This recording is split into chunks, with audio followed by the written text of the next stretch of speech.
ഈശോമിശിഹായ്ക്ക് സ്തുതിയായിരിക്കട്ടെ. ആദ്യമായി അമ്മയ്ക്കും തിരുകുമാരനും 1000 നന്ദി പറയുന്നു. എൻ്റെ പേര് ലീല സുകുമാരൻ.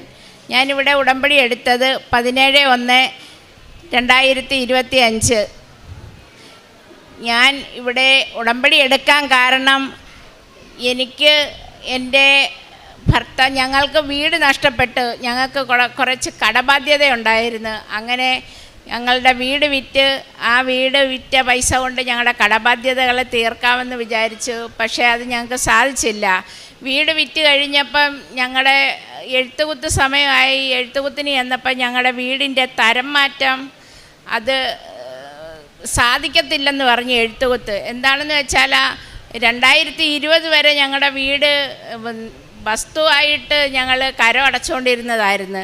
ആ 2020 കഴിഞ്ഞ് കരം അടയ്ക്കാൻ ചെന്നപ്പോൾ പറഞ്ഞ് ഞങ്ങളുടെ വസ്തു നിലവായിട്ട് കിടക്കുക, അതുകൊണ്ട് ഇത് എഴുത്തുകുത്ത് നടത്താൻ പറ്റത്തില്ലെന്ന് പറഞ്ഞ്. അങ്ങനെ പറഞ്ഞ് എഴുത്തുകുത്തിൻ്റെ ഡേറ്റ് അഡ്വാൻസ് വരെ തന്നു കഴിഞ്ഞാൽ ഈ സംഭവം ഉണ്ടായത്. അങ്ങനെ ഞങ്ങൾക്ക് അവരോട് ഞങ്ങൾ പറഞ്ഞ് ഇതിൻ്റെ എല്ലാ ഫുൾ ബാധ്യതയും ഞങ്ങൾ ഏറ്റെടുത്ത് ഇത് തരം മാറ്റി തരാം എന്ന് പറഞ്ഞപ്പോൾ അവർ ഞങ്ങളോട് പറഞ്ഞ് കുറച്ച് പൈസ പിടിച്ചിട്ടതിന് ശേഷമേ ഇത് നിങ്ങൾക്ക് തരാൻ പറ്റത്തുള്ളെന്ന് പറഞ്ഞ്. അവരങ്ങനെ പറഞ്ഞതുകൊണ്ട് ഞങ്ങൾക്ക് ആ പൈസ കൊണ്ട് ഞങ്ങളുടെ കടബാധ്യതകൾ തീർക്കാൻ പറ്റത്തില്ലായിരുന്നു. അങ്ങനെ അത് ഞങ്ങളോട് പറഞ്ഞ് ഞങ്ങൾ തരം മാറ്റാൻ കൊടുത്തു കഴിഞ്ഞപ്പോൾ തരം മാറ്റാൻ 2020 മുതൽ തരം മാറ്റാൻ കിടക്കുന്ന ഒത്തിരി അപേക്ഷകൾ കിടക്കുന്നു. ഞങ്ങൾ കൊടുത്തേക്കുന്ന 2023 ലാസ്റ്റാണ് കൊടുത്തേക്കുന്നത്. എങ്ങനെ സാധിക്കും അറിയത്തില്ല. കടം കൊടുക്കാനുള്ള ഒരു പൈസ കൊടുക്കാനുള്ളവരെല്ലാം നിരന്തരം വന്ന് ഞങ്ങളെ ശല്യപ്പെടുത്തുന്നു. എന്ത് ചെയ്യുമെന്ന് ഒരു നിവർത്തിയില്ല. എന്ത് ചെയ്യണമെന്നറിയാതെ രണ്ടുപേരും ഭയങ്കരമായി വിഷമത്തിലായിരുന്നു. ആത്മഹത്യ ചെയ്യാൻ വരെ ഞങ്ങൾ തീരുമാനിച്ചു. ഞങ്ങൾക്ക് പൈസ തരാനുള്ളവരുടെ അടുത്ത് ഞങ്ങൾ ചെന്ന് അവരുടെ കാല് പിടിച്ച് അവരോട് ഞങ്ങൾ 1 ലക്ഷം രൂപ ചോദിച്ച്, ഞങ്ങൾക്ക് 4 ലക്ഷം രൂപ തരാനുണ്ട്, നിങ്ങൾ 1 ലക്ഷം രൂപ താ.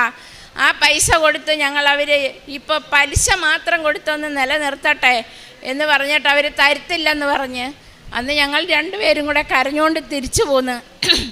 പിറ്റേ ദിവസവും ഞങ്ങൾ പോയി. അവിടെ പോയ സമയത്ത് ഇവിടുത്തെ ഉടമ്പടി വസ്തുവായ ഉപ്പും കൊണ്ടുപോയി അവിടെ ആരും ചവിട്ടാത്ത ഒരു ഭാഗത്ത് ഞങ്ങൾ ഉപ്പിട്ട്, പിന്നെ ഇവിടുത്തെ നേർച്ച വസ്തുവായ തൈലം ഞങ്ങളുടെ ശരീരത്തും പുരട്ടി, കയറുന്ന ആ കതവിൻ്റെ ഒരു ഭാഗത്ത് ഞങ്ങൾ പുരട്ടിയിട്ട് പോന്ന് കഴിഞ്ഞ് ഉടനെ അവരുടെ വീട്ടിൽ നിന്ന് ഞങ്ങളെ വിളിച്ച് അവരുടെ മോള് വിളിച്ചിട്ട് പറഞ്ഞ് എൻ്റെ ഭർത്താവ് അറിയണ്ട, ഞാനും എൻ്റെ അച്ഛനും കൂടെ ചേർന്ന് 1 ലക്ഷം രൂപ തരാമെന്ന് പറഞ്ഞ് അങ്ങനെ ആ പൈസ തന്ന് ആ പലിശക്കാരിൽ നിന്ന് ഞങ്ങളെ രക്ഷിക്കാൻ പറ്റി. പിന്നെ ബാക്കിയുള്ളതെല്ലാം സാറ് പറയും. അങ്ങനെ തരം മാറ്റലിൻ്റെ കാര്യത്തിന് വേണ്ടിയിട്ട് ഓഫീസുകളെല്ലാം നടന്ന് ആലപ്പുഴ കളക്ടറേറ്റിൽ ചെന്ന് അങ്ങനെ അവിടെ ഒരു പരാതി കൊടുത്ത് 24 ലാസ്റ്റ് പരാതി കൊടുത്ത് ഇത് തീർത്ത് തരണം, ഇതൊന്നും എങ്ങനെയെങ്കിലും ശരിയാക്കി തരണമെന്നും പറഞ്ഞ് പരാതി കൊടുത്തപ്പം പറഞ്ഞ് അത് സാധിക്കത്തില്ല, നിങ്ങൾ വേറൊരാൾക്ക് എഴുതി കൊടുത്ത വസ്തുവാണ്, പിന്നെ നിങ്ങൾക്ക് ഇതെങ്ങനെ പരിഹരിച്ച് തരുമെന്നും പറഞ്ഞ് അത് പരാതി റിജക്റ്റായി. അങ്ങനെ പ്രയോറിറ്റി ഒന്നും കിട്ടാതായി. വീണ്ടും കയറി ഇറങ്ങി. അടുത്ത ദിവസം വീണ്ടും ഇനി കളക്ടറുടെ അടുക്ക നേരിട്ട് കയറാമെന്നും പറഞ്ഞ് ഞാൻ ഇവിടുത്തെ അമ്മയുടെ അടുക്കെന്നുള്ള ഉടമ്പടി നേർച്ച വസ്തുവായ ഉപ്പുമായിട്ട് പോയി ഈ രജിസ്റ്റർ ചെയ്ത പേപ്പറിലേക്ക് ഉപ്പ് പിടിച്ചുകൊണ്ട് അവിടെ പോയി കളക്ടർ ഓഫീസിൽ കയറാൻ ചെന്നപ്പം പറഞ്ഞ് ഡെപ്യൂട്ടി കളക്ടർ ഓഫീസിൽ കയറി, അവിടെ കയറിയാൽ കാണാൻ പറ്റും, അവിടെ കാണിക്കുമെന്ന് പറഞ്ഞു പത്രം. അങ്ങനെ ആ അപേക്ഷ അവിടെ കാണിച്ച ഉടനെ അവിടെ ഇരിക്കുന്ന സ്റ്റാഫുകളെല്ലാം പറഞ്ഞ് ഇവിടെ കയറാൻ പറ്റത്തില്ല, നിങ്ങൾക്ക് ഇതിപ്പം കിട്ടത്തില്ല, 1 വർഷമെങ്കിലും താമസിക്കും അത് ശരിയാക്കി തരാനെന്ന് പറഞ്ഞു. അങ്ങനെ ഞാൻ ഇറങ്ങി വിഷമിച്ച് അവിടെ ഒരു 10 മിനിറ്റ് ഇരുന്നപ്പോൾ ഇവരെല്ലാം ഭക്ഷണം കഴിക്കാനായിട്ട് പോയി. ഇത് അടുത്തിരുന്ന് ഞാൻ അവിടെ അങ്ങനെ വിഷമിച്ചിരിക്കുക. ഇവിടെ വിശ്വാസ പ്രമാണം ചൊല്ലി ഞാൻ അവിടെ ബെഞ്ചിലിരിക്കുമ്പോൾ ഡെപ്യൂട്ടി കളക്ടർ എന്നെ വിളിക്കുന്നു, ഇഞ്ഞു കയറി വാ സാറേ എന്ന് പറഞ്ഞ്. അപ്പോൾ അവിടെ ഊണിന് പോയേക്കോ ആൾക്കാർ. എന്താ പ്രശ്നമെന്ന് പറഞ്ഞ് ഞാൻ പറഞ്ഞു, സാറേ ഞാൻ ബുദ്ധിമുട്ടില്ല, എനിക്കിതൊന്ന് തീർത്ത് തരണം. ഇത് 1 വർഷം കഴിയാതെ തീരത്തില്ലെന്ന് പറഞ്ഞ് ഞാൻ ആ പേപ്പർ അവിടോട്ട് കൊടുത്തപ്പം ഇത് പേപ്പറിൽ ഉപ്പ് പറ്റിയിട്ടുണ്ട്. ഈ ഉപ്പെന്ന് 1-2 ഈ പൊടി പോലെ ഇതേ വീഴുന്നതായിട്ട് എനിക്ക് കാണാൻ സാധിക്കുന്നുണ്ട്. ഞാൻ ഇങ്ങോട്ട് നടന്നു പോകുന്നു, വിഷമിച്ച് വീണ്ടും നടന്നു പോന്നപ്പോൾ അന്നേരമാണ് വീണ്ടും കളക്ടർ വിളിച്ചിട്ട് പോയി, കുഴപ്പമില്ല നാളെ ഞാൻ എഴുതി വിടാമെന്ന് പറഞ്ഞ്. അങ്ങനെ ഇവിടെ വന്ന് ഒരിക്കൽ വില്ലേജ് വന്ന് ഒരു 10 ദിവസം വന്നപ്പോൾ എൻ്റെ പേപ്പർ വന്നു. ഞാൻ അവിടെ ചെന്ന് ചോദിച്ചും പറഞ്ഞു, നിങ്ങളുടെ പേപ്പർ വന്ന് കാണത്തില്ല. ഞാൻ പറഞ്ഞു, സാറേ വന്ന് കാണും, നോക്കെന്ന് പറഞ്ഞു. അല്ല, വരത്തില്ല, ഇതുവരെ വന്നില്ല.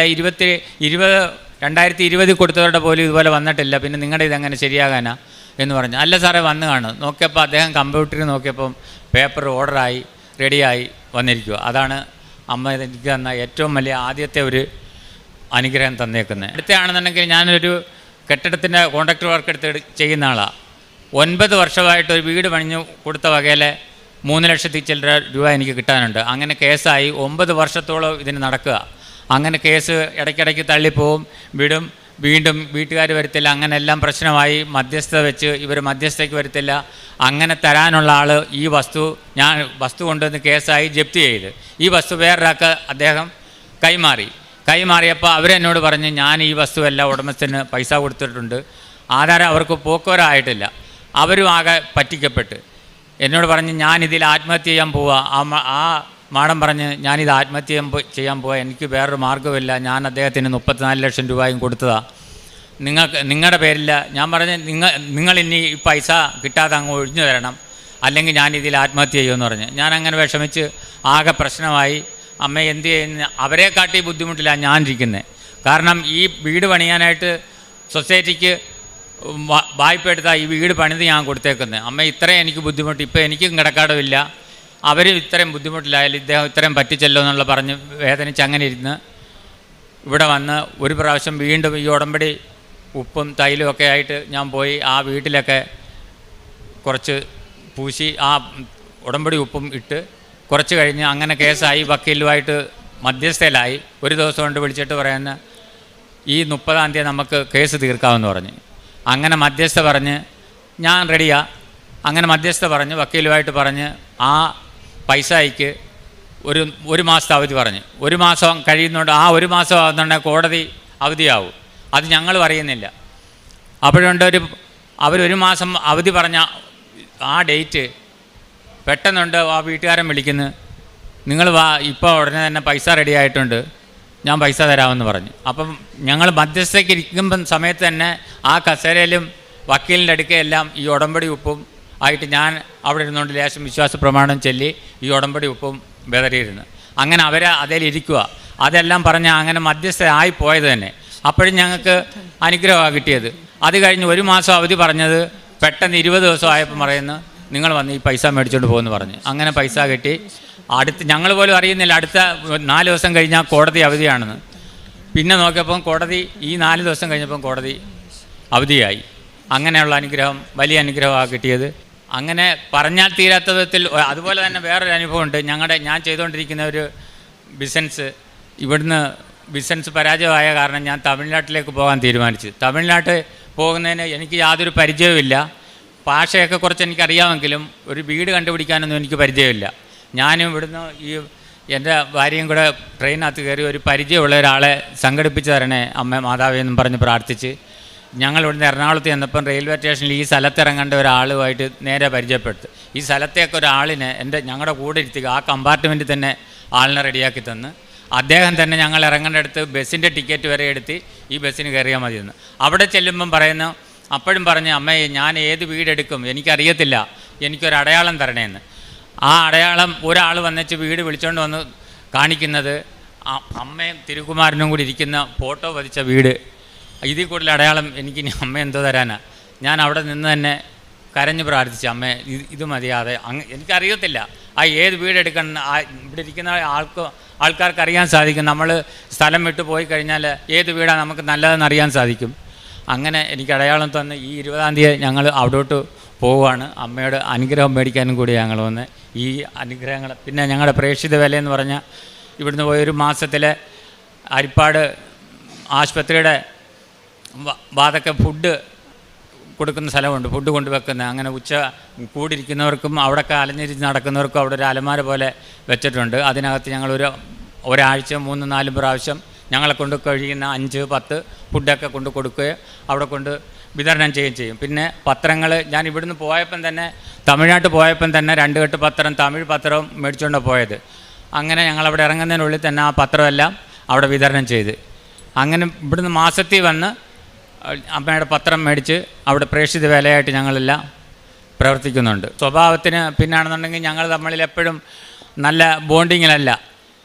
ഇവിടെ വന്നതിന് ശേഷം അമ്മയോട് ഈ വർത്തമാനം പറഞ്ഞിപ്പോൾ ഒരുപാട് ദേഷ്യങ്ങളെല്ലാം ഞങ്ങൾക്ക് രണ്ടുപേർക്കും അത് കുറഞ്ഞിട്ടുണ്ട്.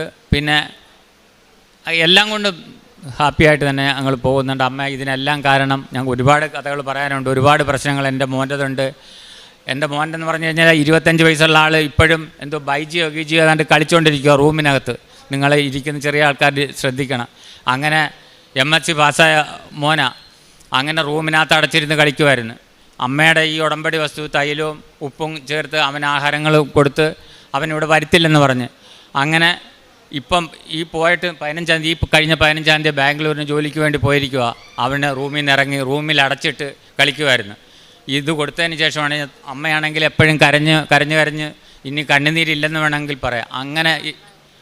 അങ്ങനെ വന്നു മോനെ ഇവിടെ വരുത്തില്ലെന്ന് പറഞ്ഞ് ആ മോൻ ഇവിടെ വന്ന് 2 മണിക്കൂർ ഇരുന്ന് പ്രാർത്ഥിച്ചിട്ടാണ് പോയത്. ഇതൊക്കെ ഞങ്ങൾ അമ്മയോട് പ്രാർത്ഥിച്ചിരുന്നു. ഇതെല്ലാം അമ്മ ഞങ്ങൾക്ക് അനുഗ്രഹമായിട്ട് തന്നിട്ടുണ്ട്. ഒരുപാട് കാര്യങ്ങൾ കോടാനുകോടി ഈ അനുഗ്രഹങ്ങൾ തന്നതിന് കോടാനുകോടി നന്ദി രേഖപ്പെടുത്തുന്നു. ജെർമിയ പ്രവാചകൻ്റെ പുസ്തകം 32:15 ഈ ദേശത്ത് വീട് പണിയുകയും വയലുകളിൽ മുന്തിരിത്തോട്ടങ്ങൾ ഇനിയും ക്രയവിക്രയങ്ങൾ ചെയ്യുമെന്ന് ഇസ്രയേലിൻ്റെ ദൈവമായ സൈന്യങ്ങളുടെ കർത്താവ് അരുളി ചെയ്യുന്നു. ലീല സുകുമാരൻ ആലപ്പുഴയുടെ സാക്ഷ്യമാണ്. കഴിഞ്ഞ ദിവസം അച്ഛൻ യൂട്യൂബിൽ പറയുകയുണ്ടായി, വിശ്വാസ പ്രമാണത്തിൻ്റെ ശക്തി ഭയത്തിൽ നിന്ന് വിടുതൽ കിട്ടുന്നതാണ്. അന്ധകാരത്തിൽ പോകുമ്പോൾ നമ്മൾക്ക് ധൈര്യം കിട്ടാൻ നമ്മൾക്ക് പ്രകാശമായിട്ട് വരുന്നതാണ് വിശ്വാസ പ്രമാണമെന്ന പ്രാർത്ഥന. പ്രാർത്ഥിച്ച് അമ്മയിൽ സമർപ്പിക്കുന്നത് ഒരിക്കലും നഷ്ടപ്പെടുത്തുകയില്ല. അമ്മ ഉടനടി പരിഹരിച്ചു തരും.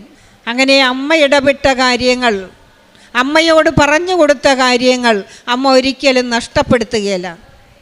നിങ്ങൾ ഉടമ്പടി ജീവിതം നന്നായി കൊണ്ടുപോയാൽ മതി. ഉടമ്പടിയിൽ എങ്ങനെയാണോ എന്നാണ് പരിശുദ്ധ അമ്മ ഈശോയെ നോക്കുന്നത്.